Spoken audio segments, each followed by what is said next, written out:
Welcome to Pillow Talk. My next guest is a NASM certified personal trainer, corrective exercise specialist, weight loss specialist, level 1 certified precision nutrition coach, and a yoga enthusiast. Before becoming a health and fitness professional, she was a semi-pro basketball player, high school basketball and track coach, business education teacher, and training coordinator. She has over 25 years experience in athletics, 10 years in coaching, and 15 years of marketing administration. Please welcome to the show, Kanisa Brown. Hi, thank you for having me. I am so excited that you accepted coming on to the show.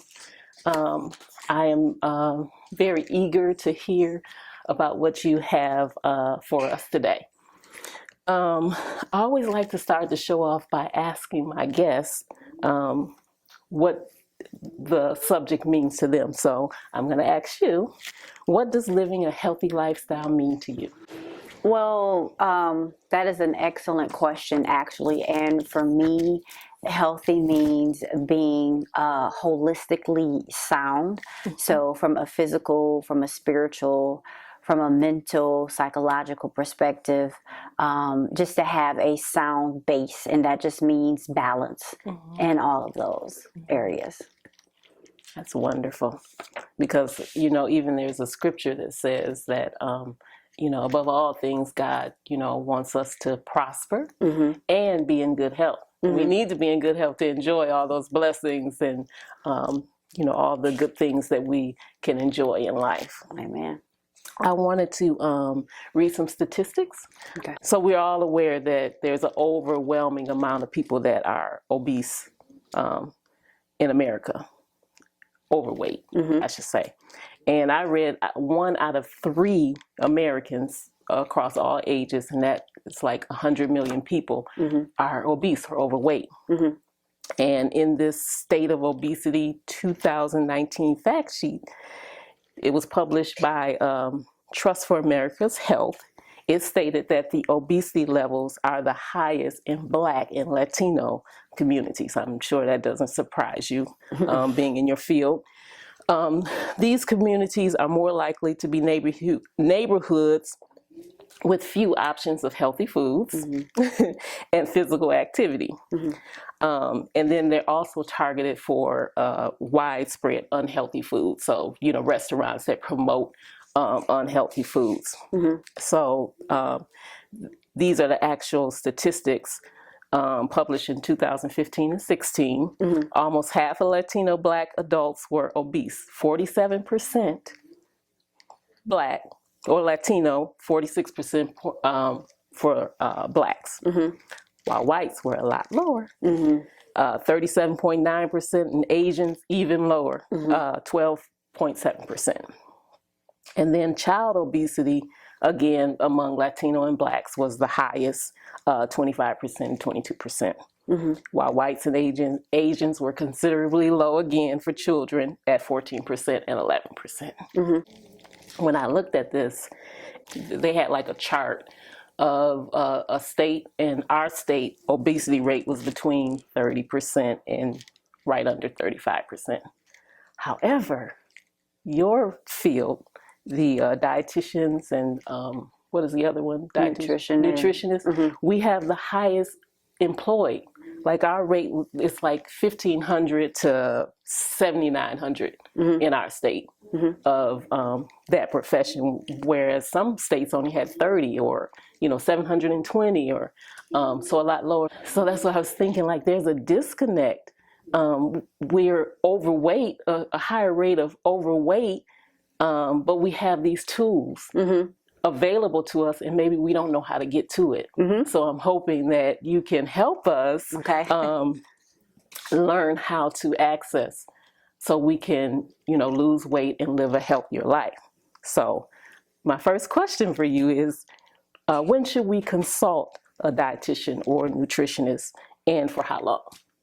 Well, I would say, first of all, kind of let health physical health be your guide. So if you are obese and you know that your obesity may be due to some comorbidities like diabetes, high blood pressure, any heart disease, anything that already has you taking medication, I would first consult with a nutritionist from there on, because obesity is usually one of those comorbidities linked to high blood pressure, diabetes, heart disease, et cetera, et cetera, et cetera.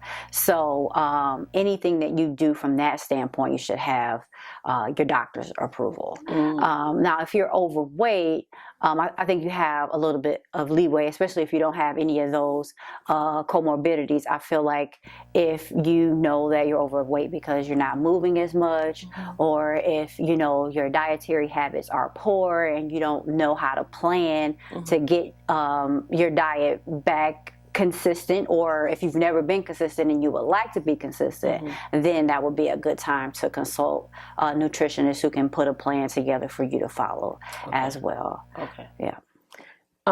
So what is the difference between a nutritionist and a dietitian? Well, a dietitian has a degree and they're usually licensed. You can be a nutritionist in some states and not be licensed or not have a degree. Okay. If I wanted to, I could call myself a nutritionist because I'm certified, but I don't have a degree in dietetics. So tell me, do you have like your own business, or tell me a little bit about how you use your profession in the community?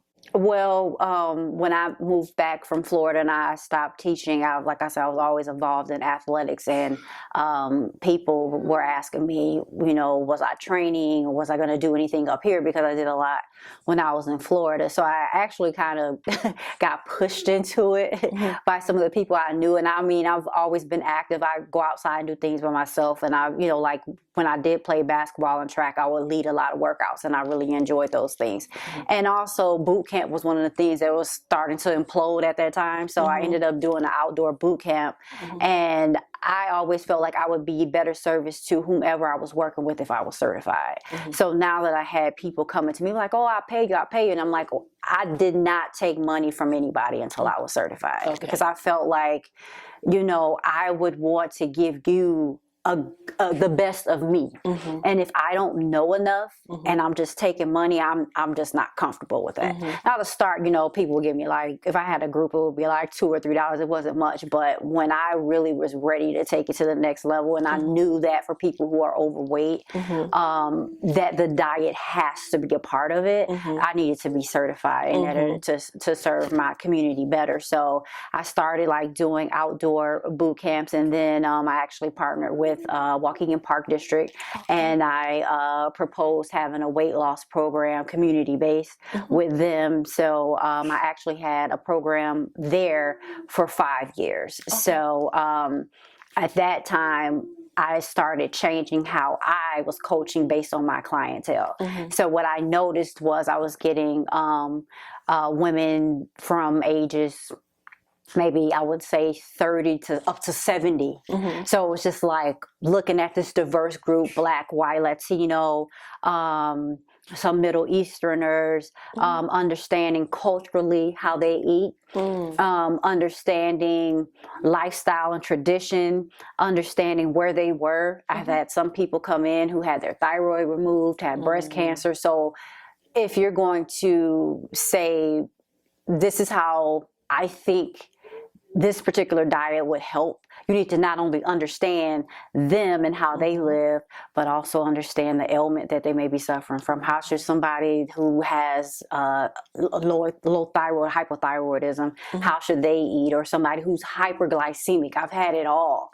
So the more that I received women with a different type of ailments, I wanted to make sure that I was professionally trained enough and educated enough to help them. So every 2 years, it would be me, okay, you know, most of the women I get, you know, they want to lose weight. I wanted to be a weight loss specialist. Then most of the women that I were with, you know, would come in with muscle imbalances. Maybe they had shoulder surgery, or they've hurt their knee, or, you know, or maybe one leg is slightly longer than the other. I mean, there's so many things that you learn once you start training a lot of people. So then then I wanted to be a corrective exercise specialist. Like if you have a short hip muscle on one side and a longer one over here because you use this leg more, we need to see if we can stretch you out so that you don't have so much pain on the hip that you use the most. So there's a lot that goes behind training people. It's not just, you know, do this exercise, do that exercise, or do what I do, because I've been relatively long and lean all my life, and I can't use myself as a model to guide everybody else. And I think that's one of the things in the industry that bothers me a little bit. People who want to lose weight look to somebody aesthetic as opposed to looking for their knowledge and their education. There are a lot of trainers I know that, you know, they've been in really great shape all their lives. They can do little to nothing and have a great physique because, you know, they're genetically blessed, or, you know, they're really disciplined to where, you know, they've never really had to use food as a coping mechanism. They've never had, you know, any addictions to food. So what's easy for you may not be easy for somebody else. True. So, you know, one of the things that, you know, I'd love to leave with anybody who's watching this is to do your research and make sure, make sure that the person that you are employing, because that's essentially what you're doing when you're paying somebody, you're saying, help me, make sure that they understand you, understand what you need, that they have the education to do so, because this isn't just, you don't want just anybody taking something that's cookie cutter and hoping that this works for you. This person needs to understand you. They need to understand your condition. They need to be willing to work with you, put in the work, because not everything's going to work right away, first chance. There's a lot that goes into training. There's a lot that goes into coaching. There's a lot that goes into nutritional advice, and just make sure that that person also has a record of doing those things to help people as well. So right now, do you offer any personalized services, or do you work for someone? I've worked for myself for a while. So like I said, when I came back up here, I created my own entity, and then, you know, I went to Waukegan Park District, but I also go into nonprofit areas. I've been in some churches. I'm actually at IFN, which is the International Foundation, Islamic Foundation North in Libertyville. They have had a weight loss program over there they'll be going into their 5th year this year. So, and that's, to me, serving my community. I wanted to work with nonprofit and faith-based institutions to put programs there, because if you go to another like entity, that it can be really expensive. And my thought process is, if I could get a group of people, and I do primarily train women, if I get a group of women that I can put together, the cost will be cheaper. Okay. And so how do they access your services? My email is synergizecoaching@gmail.com, spelled SYNERGIZED, the word coaching, @gmail.com. All right. All right. So if you need some one-on-one training, contact Kanisa. If we are exercising but eating the wrong foods, can we still lose weight? Well, kind of tapped on that a little bit. It really all depends.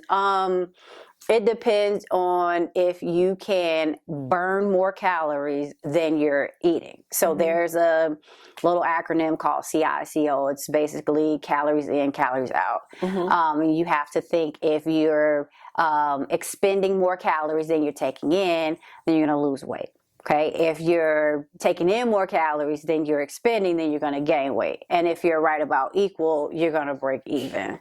So does the calories matter? Like, just say that all you ate all day was 2 or 3 candy bars and no food. That would keep you under your calories. Why don't you lose weight?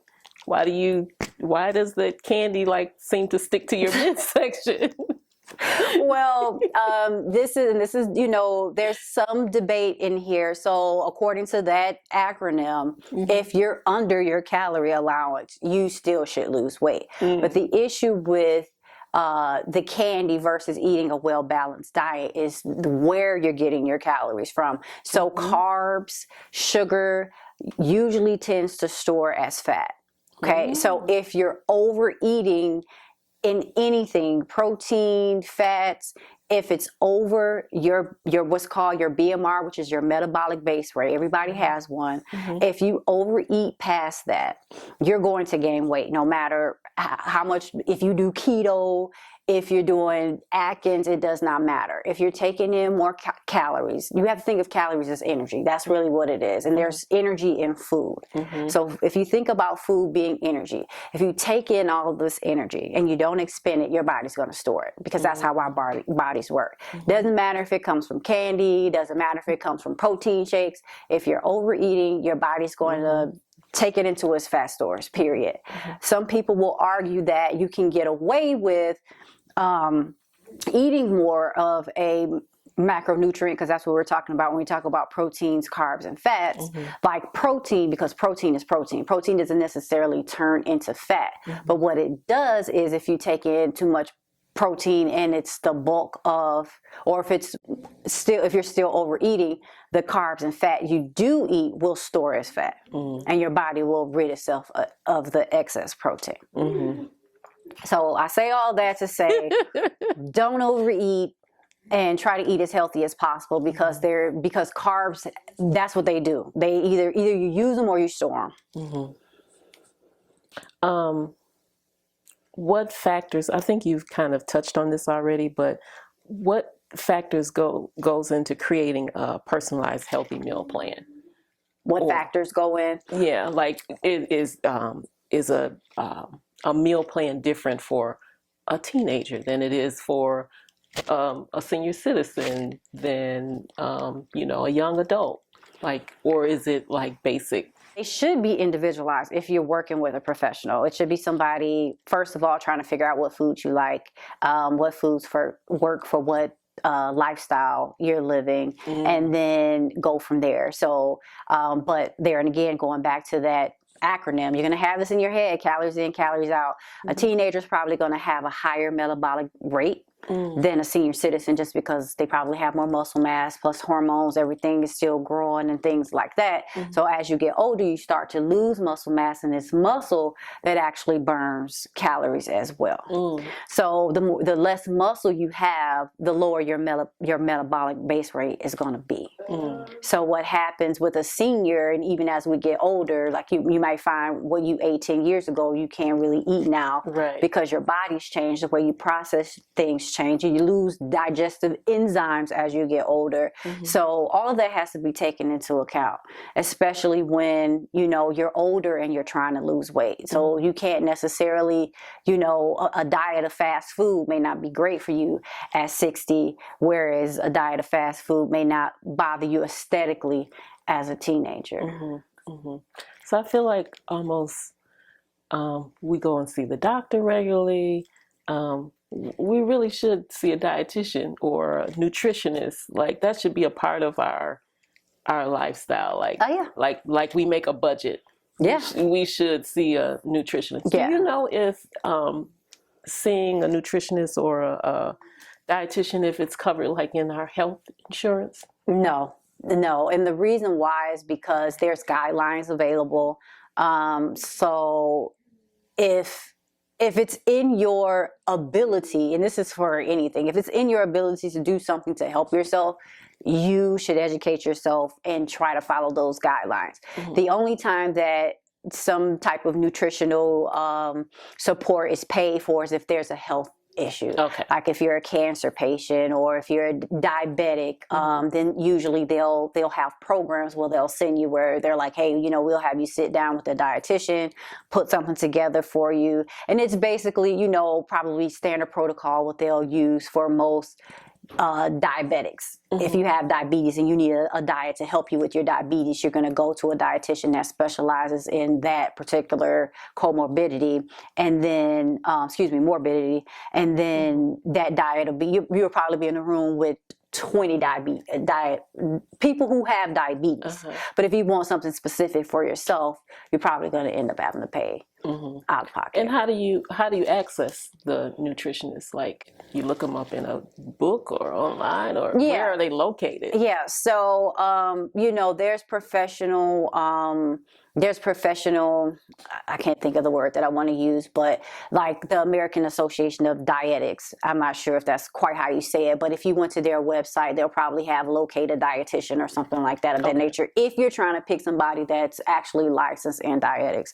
For a nutritionist, it's a little loose. Like I was explaining to you, you can call yourself a nutritionist, but you don't necessarily have to have a degree in nutrition. But, there is certification for nutritionist. And if you get, like, if I wanted to call myself a nutritionist because I'm certified, I can say that I'm a certified nutritionist.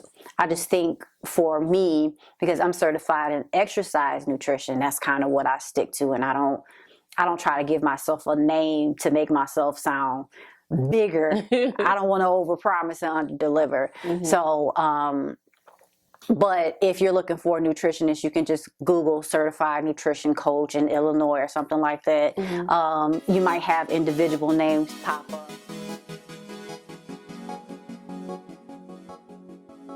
We've talked about the nutrition and eating healthy, how that plays a part. I think that's probably the foundation for losing weight, right? Just start there first. Yes, absolutely. And then we want to add in our exercise.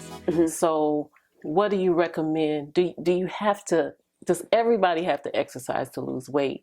Or is it just a good idea to exercise or keep moving? Or how do you feel about exercise? Do you remember the acronym? I'm being tested here. Calories in, calories out? Yes, ma'am. So technically, no. You do not have to exercise to lose weight. Y'all hear that? You do not have to exercise to lose weight. But you want to exercise because it's healthy for you. It improves circulation. It improves muscle mass. It improves bone density. It gives you a release of neurotransmitters that make you happy and make you feel good. I mean, when we were talking earlier, when you asked me about health, and I was telling you about the whole holistic part of being healthy, emotionally, psychologically, mentally. That is what exercise does for you physically, because you're taking in more oxygen. Your heart is a muscle. You're working your heart when you're taking a walk or jogging. That is the benefit of exercise.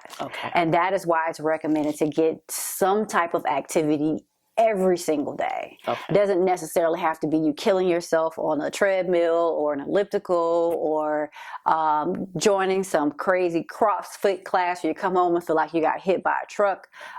It's doing things that you enjoy that are good for your body. You should do that every single day because that is good for you. That's great. Well, that answered all the questions about exercise. So I guess we are going to wrap up our talk. One last question I wanted to know is, how does mental health fit into our healthy lifestyle? Well, going back into kind of what I said before about the neurotransmitters. So when you get that release of those hormones, it makes you happy. So if you're, anxious, if you're depressed, exercise can help with those. One of the things that happen when we have some emotional or even mental disturbances, it affects our physical health. So if there's things that we can do to help balance the emotional or physical disturbances, then it will also show in the physical. People use food as a coping mechanism. People, have eating disorders based on, how they view themselves. It isn't necessarily something, traumatic that's happened, but just, a self confidence issue, or people have had experienced traumatic experiences and they use food to feel happy, Right. but you can actually exercise to feel happy. So you want to keep all of that in balance. Keep your psychological health, your mental health, your spiritual health, keep all of that in balance. If you feel like one of those areas are lacking, do what you need to do in order to keep that in balance, and because all of that impacts your physical health. Amen. This is not church, but that's my favorite word. Amen. Well, we've been talking to Kanisa about living a healthy lifestyle. She's touched on all three areas, which is the food, health, the food, nutrition, exercise, and your mental health. I hope that she has said something today to help you in your journey of living a healthy lifestyle. Again, God wishes above all things that we prosper and be in good health. So work out your healthy meal plan. If you need help, contact Kanisa or find someone else, and keep it moving so you can be happy and healthy. Thank you for tuning in to Pillow Talk.